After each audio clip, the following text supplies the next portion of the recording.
Hey everyone, good afternoon. All right, guys, for real, I am excited to be here tonight. I'm gonna give you guys a few seconds to get in. Hey, let your mama know, let your father know, like let your sister, brother, cousins know. We are in the building and we are live for day 13 of Unfiltered December. All right. Let just tell the folks, like for real, let the folks know. If you see me looking away, it's because I am also tagging the saints and sharing the posts and doing the stuff. Because we don't just ask you guys to do it, we do it too, right?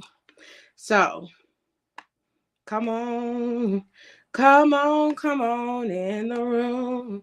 And when you get in the room, let us know that you're here. All right. I want to hear you guys. I want to, hey, I want to know what's going on. I want to know how your day has been. We're going to sit and have a conversation. That is what we're going to have today. It's going to be a conversation. All right. Real talk. Real talk. A long conversation. Not a long conversation because, it can be too long because the hour is kind of late, and I'm not trying to be on here all night, but I do have something to say while I share this to all the profiles and tag all the folks. All right, here we go. Bam. All right. Mm-hmm. I'm gonna try and give you guys maybe like a few more minutes. After that, I am gonna get started. Okay, here we go. All right. So, real talk. Affirmations have been hitting. Have they not? Have they not been like hitting us upside the head? Like all day, every day. We are hopping on here and getting new great instruction. And I just have to say, for me, I'm loving these cheat sheets because they're doing your girl good. Okay. They're doing your girl real good right now. I'm not even going to hold you. They're doing me real well. So feel free to let us know how everything is working, how the cheat sheets are working for you. Like, let us hear what's been going on. Okay, it's been shared to my profile. It's been shared to all the places I believe. And we're gonna tag the folks. And then we're gonna get going, y'all. I promise. I am not gonna belabor this time too much more. I'm just gonna tag a few saints and then we are gonna get going. If you guys are in the room, if you could comment and let me know you're in the room, because I don't know if I'm seeing comments or not, and I hope this is not the thing for tonight. You know? Oh, it may be the thing for tonight, y'all. Hmm. All right. Well, it looks like I'm not seeing comments tonight, guys. Okay. Oh, hey Anna. I'm just now starting to see comments. Okay. I guess they're just taking a second to roll in. So, we last night we did the, I won't call it the midday or the mid month, but it is technically almost like the mid month because it was the 12th day. We did a run through of the affirmations last month, and we had a conversation about the latest affirmation that we had. And my Lord, if you missed it, I'm not even going to tell you what the affirmation was, if I'm being real honest. I want you to hop back on. I want you to come into our group. If you're on YouTube, check out what you missed last night and then come back and tell me what the affirmation was, because I am not giving up any secrets at this point. I want y'all to come on here and tell me what the affirmation was at a later time. But for today, we are going to talk about the affirmation that has been jacking me up, right? Well, that was interesting. That was beautiful of it. We're going to talk about the new affirmation for today, which is day 13, right? And our affirmation is very simple. It's 4 words, but they are 4 powerful words. And we're going to do some work talking about these words tonight, okay? So, without me making further ado, I'll say the affirmation for tonight is very simple. You increase, I decrease. You increase, I decrease. That is the affirmation for tonight. And so the Lord had given me this whole thing the other day, and I was like, "Oh Lord, like this is so good. Like I can't wait to share it with the folks." And then today happened. And let me tell you that today, for me, if I'm being honest, today has thrown me for a loop. And it has caused some things to try and come up in me that are not of me. But it has tried to torment me. It has tried to captivate my mind. It's tried to send suggestive thoughts to me. And today has been a rough day. And so while I'm sitting in this rough day today, I was like, Lord, how do I have this affirmation? And you gave me this whole thing, and I'm supposed to teach on this, and I'm struggling to believe it in this moment. And that's when the Lord yoked your girl up real quick. And he said that it's not the fact that I don't believe it. It's the fact that in this situation, what I want him to do is not what he's going to do. Hey, Jabrea. Hey, hey. And so he walked me through a different level of this affirmation today. And I'm going to share everything with you. And we're kind of going to slow walk it, but not too slow. Because like I said, the time is late, right? So the first thing that came to my mind when I thought about this affirmation is expansion, right? We think about expansion in 3 ways. We think about like expansion of life, expansion of finances, or expansion of places. But I need you guys to come with me on a trip for a minute. And I need you to think about in your mind a much more simpler level of expansion. And that is blowing up a balloon, right? I want you to picture like whatever color balloon floats your boat.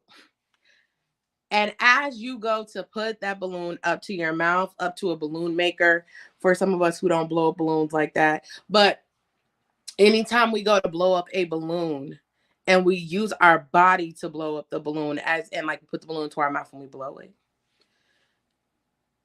there are steps that we have to take to blow up the balloon. We can't just start, like we can start blowing up the balloon, but it's going to cause us some issues in the end. Hey, Rochelle, good to see you.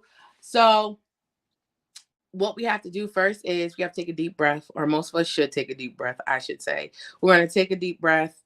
We're going to get some air in our lungs. And then we're going to use the momentum from our lungs, which we don't think about. It's something that we just naturally do. Hey, PP. We're going to use the momentum from our lungs to push this air back up and out in such a forceful manner that it causes the pressure in the balloon the air is going to cause air and pressure to come together in the balloon, which causes the balloon to inflate, right? Hey, Jasmine. And so what we end up seeing is throughout this process of us taking deep breaths, using our lung muscles to then push the air up and out, we are then seeing the balloon start to inflate on its own. We're seeing that in its own little way that we are causing air to come into this balloon. Now, the whole purpose of us blowing up the balloon is to inflate the balloon, of course. But how much is too much air, right? If we blow it up too much, depending on how big the balloon is or how small the balloon is, and we put too much air in it, right? we run the risk of the balloon bursting, right? But if we don't put enough air in it, we run the risk of the balloon looking real small and not being able to fulfill its purpose of being big, puffy, and going on a reef or going on an arch or whatever we're using the balloon from. And so for many of us, we're in that process right there where the Lord is trying to blow us up. And I'm not saying that in a weird way, just like follow me. He's trying to give us things and show us things so that the pressure within us can build up so we can expand. But some of us are struggling within our expansion because we have not yet mastered the level of humility it takes for us to be able to allow God to rise above what we think, see, and imagine. Hey, Razia, it's good to see you. So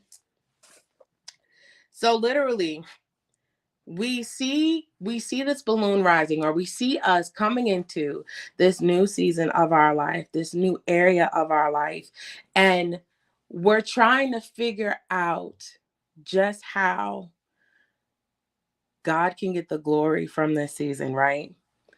And so I asked the Lord very, very seriously, like, how is it that you want me to decrease so that you can increase? Because like we know the song says, don't let my will get in the way. Don't let my flesh drive you away.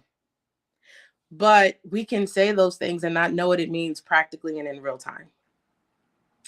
We can have those thoughts, wants, and wishes, but not know how to apply the tools needed to make that happen. So we have to understand what it is we're asking the Lord to do, or flip side, what He's asking us to do in order for us to be able to decrease properly, for the Lord to increase naturally, right? So we have to understand that we are talking about a decrease in our flesh. So, what is our flesh? If we look back in Genesis, we see that the Lord made us with everything that we needed in the garden. He gave us authority, He gave us rule, He gave us dominion, He gave us power, and it was all in the garden. We didn't have needs because they were already met. Right. And then we know, well, if you don't know, you get in like the Cliff Notes version real quick. But we know that the enemy came in. We know that he came in and he made Adam and Eve doubt the integrity and the simpleness of what the Lord was asking them to do. He literally planted one seed of a suggestive thought, and from that they were able to come up with stuff and make a decision that now causes us to have to fight our flesh, because that is what is now considered tainted. And because we have these tainted thoughts, this tainted way of living, this tainted understanding at times, we have to find a way to have that decrease. We have to find a way for us to be able to rise against and use our authority against that thing that's on our life, or that thing that is trying to come up against us in our flesh, to see the goodness and the grace in what the Lord is doing in us. So decrease has to be a decision outside of your emotions. It's a yes to a different level of covenant, where your wants, your needs, and your desires are not what's first, but instead you allow the Lord to take that and you allow Him to show you what it's like when you actually trust Him. It's it's not just a level of dying to your flesh. It's also a level of being humble and having enough humility to understand the real position that you have in your life, which is, we have cars, we have jobs, we have money. But the reality is that all of our stuff comes from the Lord. The Lord may have used different avenues to get us things, such as He may have told somebody to offer you the job, or He may have told somebody to give you the salary. It may have been those types of conversations. But if we don't understand that our foundation is the Lord, and without Him, we are nothing, then we will forever be stuck to pride and be a halfway inflated balloon. Right? And so this really kicked in today for me because I'm sitting here in a level of frustration because I feel, or I felt at the time, very much so mismanaged and misplaced. And while I was feeling mismanaged and misplaced, Holy Spirit,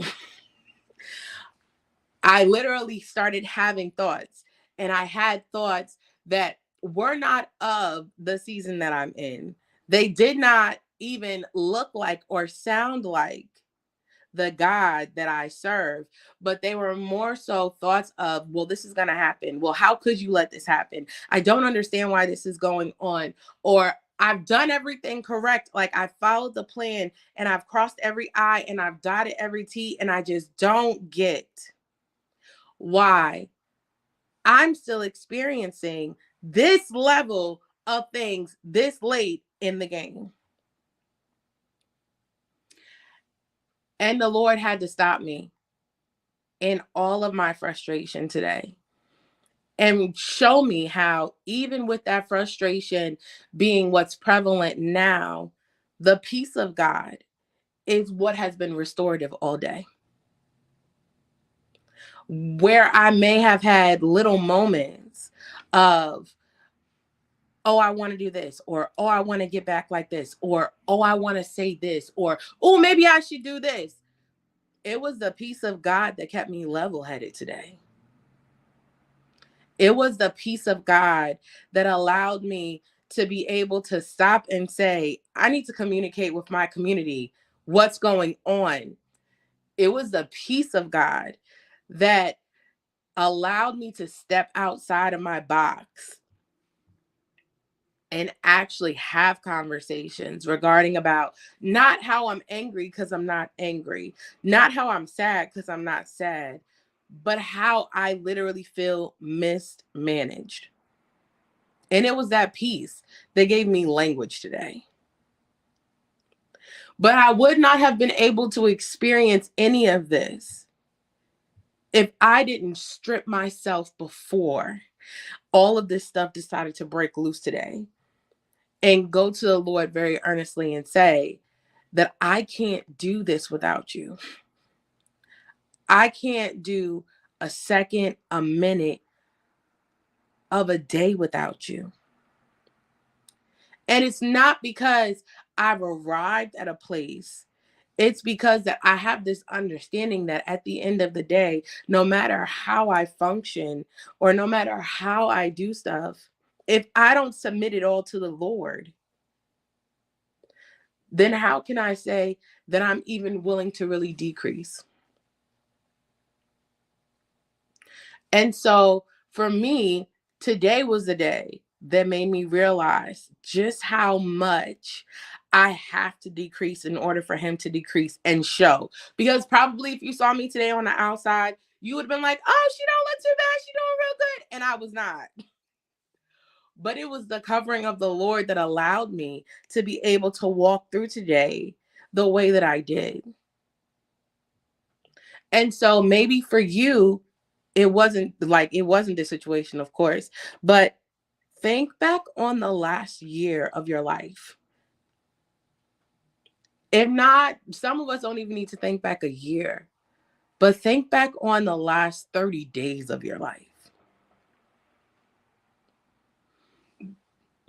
And if you're a believer, in those 30 days, you have seen or you're thinking about, or the Lord is dropping in your spirit right now, a moment, a season, a time where you were able to react in a manner that is not normally like you would have reacted years ago. And yes, it's growth, and yes, it's maturity, but it's also that changing of your foundational core that comes with the decrease of you, the decrease of your flesh, the decrease of those parts. Because in us decreasing, we're healing. It's having that understanding that I don't need to be in charge, because I serve a God that can handle any and everything. It's having that understanding that my wants and my needs, wherever they come from, if they don't align with the will of the Lord, then it may be not what's best for me.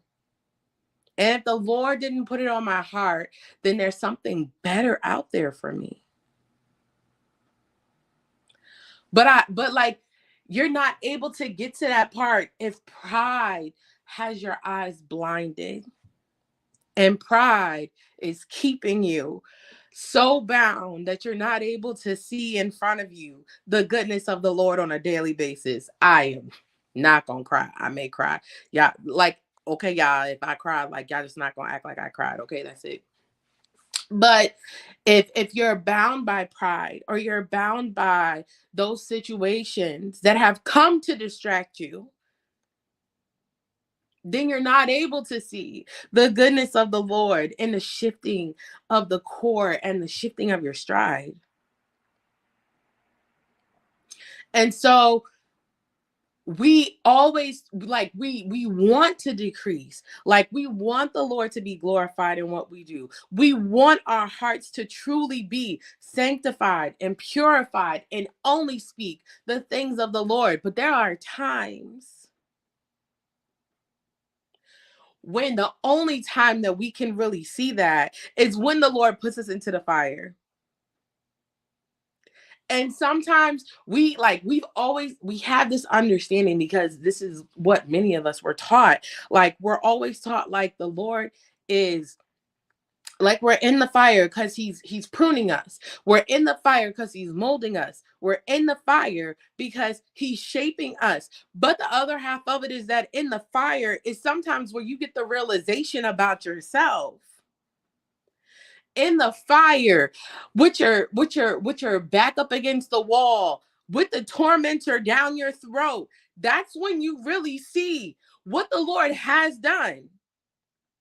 Because you didn't knock their head off, because you didn't respond to them, because you didn't come out of pocket with them, but instead you held firm on what the Lord has showed you. And because of that, he's not only going to be exalted in that, but he is going to cover you.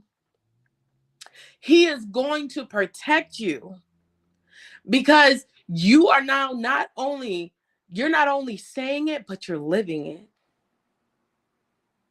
And for many people, this world has told them that turning the other cheek or not getting your lick back is a weak move. But if we're being real honest, it takes a strong person to not react when the thing that they're saying is meant to tear you down. It takes the strong person to not react, or not be reactive, I should say, when the thing comes right in your face and you know how to deal with the solution. It takes a leaning on the Lord. It takes our yes being renewed, and that covenant to be kept. Because the reality is, for every time that we sit here and we say no to our flesh wanting to get our lick back, we're renewing our yes. We're solidifying that covenant with the Lord, that not only are you going to keep me, not only are you going to provide for me, but you're going to cover me, you're going to protect me, and because we know our God, you will avenge me. You will deal with that. You will do that. I don't need to do nothing but rest in the peace and the understanding that you have everything covered for me. And so it's not like it's a heart posture, it's a mind change, but it's a life walk. And we're going to be walking this thing out until the Lord comes. But if we're not taking steps and growing in that walk, then what are we doing? If you can't see where the Lord has changed you, and for some of us, he's literally changed our names. He's changed our names. So if we can't even see where he has changed us, in the hardest of situations, then when will we see it? And this like really solidifies for me when my PP, because my PP is the best A, when she was talking about our obstacles being divine invitations.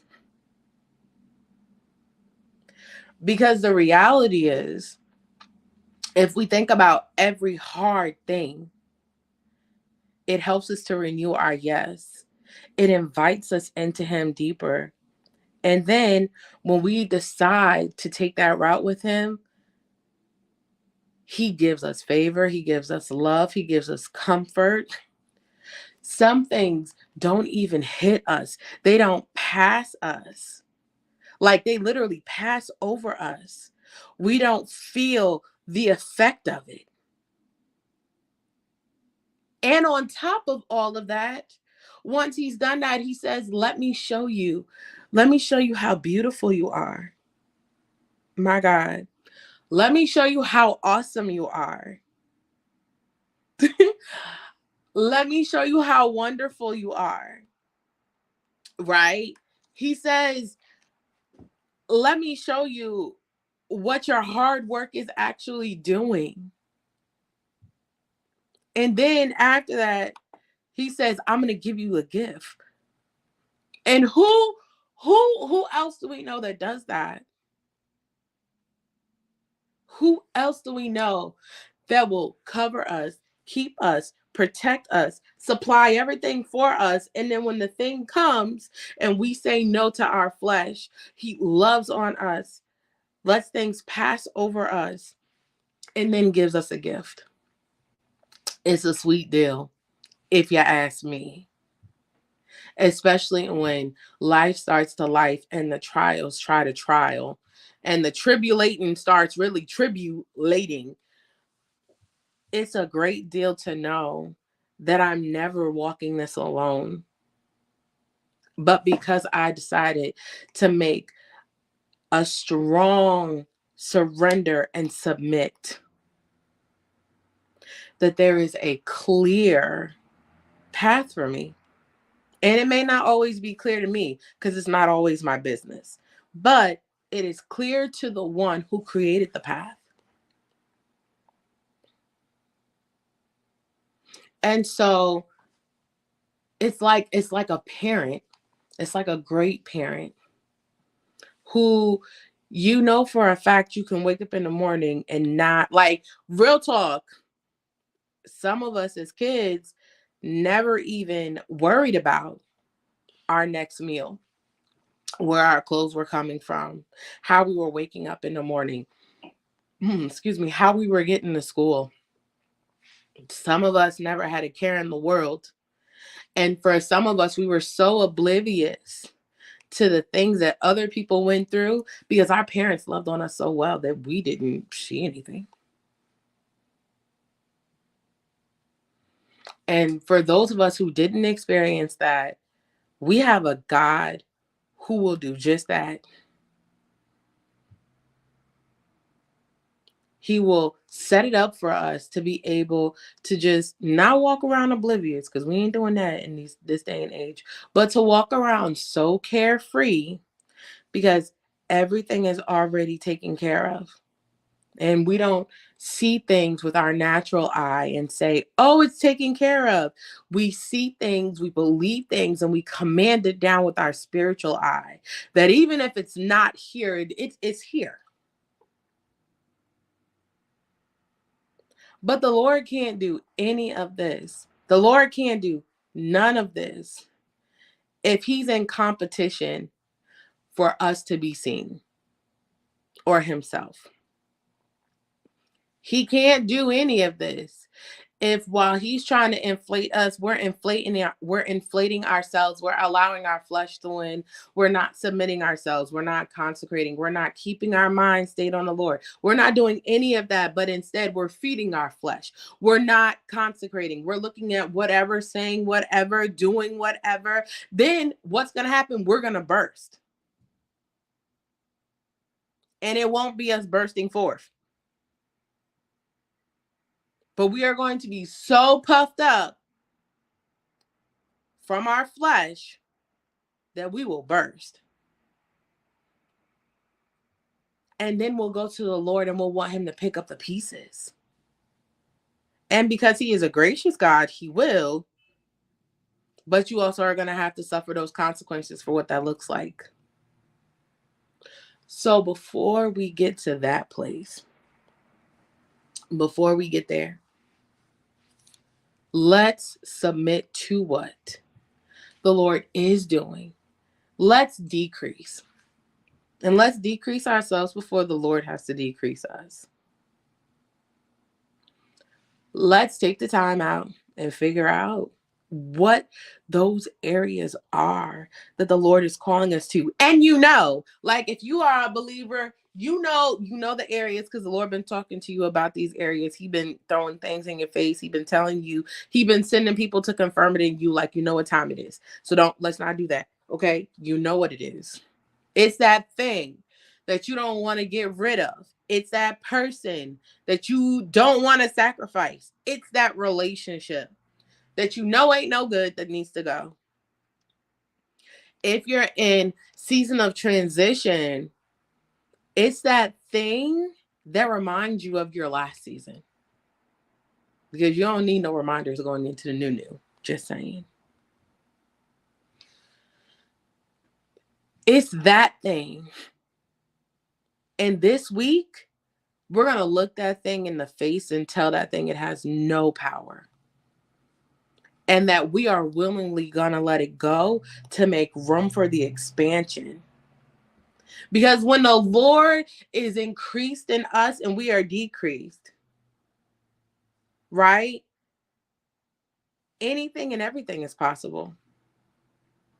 And when I say anything and everything, we literally could be out here healing folk. Miracle signs and wonders. Touching people and they can be healed. Captivating minds and they'll be saved. Those who can't walk can walk again. The Lord can realign the spine of his people. Anything is possible. And just because we read it in the Bible, sometimes we think it can't happen today, but anything is possible and it can all happen today. Everything that happened in the Bible can happen today. Those things that he did to show the people, those are not just biblical. That's not just a biblical times understanding. It is a real life today applicable thing that could happen if we move out of our way. But we have to be able to say yes and mean it and stick by it through everything. And allow our yes to be yes, and that's it. The other half of it is that if our yes is not really a yes, can we really ever say that our yes was? We can't be double-minded. We can't be lukewarm about it. And we can't let like what tradition or situations have told us. Oh, hi, Walter. I'm not seeing anybody. I'm really not seeing anybody pop in. I ain't even gonna hold y'all. So, but can we like Holy Spirit bring it back, Jesus? Come on.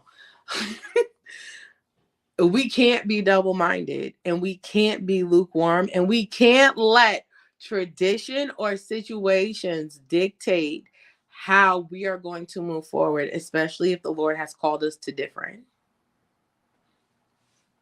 I can tell you for a fact that if anybody had told me 3 years ago my life was going to look the way it looks today, and that I was going to be experiencing the things that I was experiencing today, I probably would have been like, I don't know who that was, but that wasn't Allison. And I would not have believed it.